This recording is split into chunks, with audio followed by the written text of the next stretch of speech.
Hi friends, வணக்கம் Selva tech நண்பர்கள் அனைவருக்கும் வணக்கம். ஒரு சின்ன டிப்ஸ் உங்களுக்கு வியூஸ் இன்க்ரீஸ் பண்ணுறதுக்கும் அவ்வளோதான்.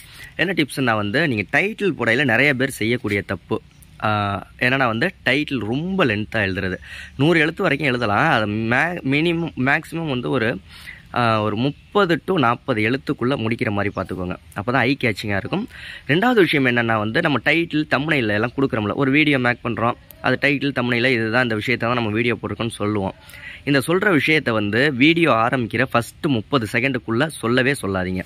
ஏன்னா அவங்களுக்கு பார்க்குற ஆடியன்ஸுக்கு டக்குன்னு உடனே தெரிஞ்சு போயிடுச்சு, ஆமாம் இதில் இந்த வீடியோ இதுதான் தெரிய போகுது அப்படின்னு தெரிஞ்சிருச்சு அப்படின்னா அவங்க என்ன செய்வாங்கன்னா வீடியோவை ஸ்கிப் பண்ணிட்டு போயிடுவாங்க. அதனால் என்ன செய்கிறீங்க அப்படின்னா ஃபஸ்ட்டு 30 செகண்ட் அப்படிங்கிறது யூடியூபர்ஸை பொறுத்த வரைக்கும் கோல்டன் ஹவர்ஸ் அப்படிங்கிற மாதிரி.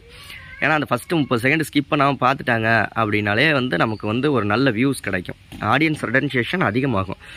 ஸோ முடிஞ்ச வரைக்கும் அந்த வீடியோ டைட்டில் தம்ப்நெயிலெல்லாம் கொடுத்துருக்கிறது வீடியோட எண்டில் வர்ற மாதிரி பார்த்துக்கோங்க, இல்லை ஒரு பாதி வீடியோவுக்கு மேலே வர்ற மாதிரி பார்த்துக்கோங்க. அப்படி பார்த்துக்கிட்டிங்க அப்படின்னா அவங்க எதிர்பார்த்துக்கிட்டே இருப்பாங்க இந்த தம்ப்நெயிலையும் டைட்டில்லையும் உள்ளது எப்போ வரும் இந்த விஷயம் அப்படின்னு சொல்லிட்டு. அதனால் முடிஞ்ச வரைக்கும் அது மாதிரி பார்த்துக்கோங்க. வீடியோ ஆரம்பத்திலே சொல்லிட்டோம்னா அவங்களுக்கு ஒரு சஸ்பென்ஸ் போயிடும், சர்ப்ரைஸ் போயிடும், வீடியோ பார்க்குற இன்ட்ரெஸ்டிங் போயிடும்.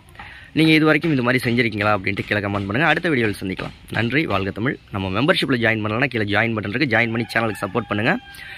நம்ம சேனலை சப்ஸ்கிரைப் பண்ணலன்னா பண்ணிக்கோங்க.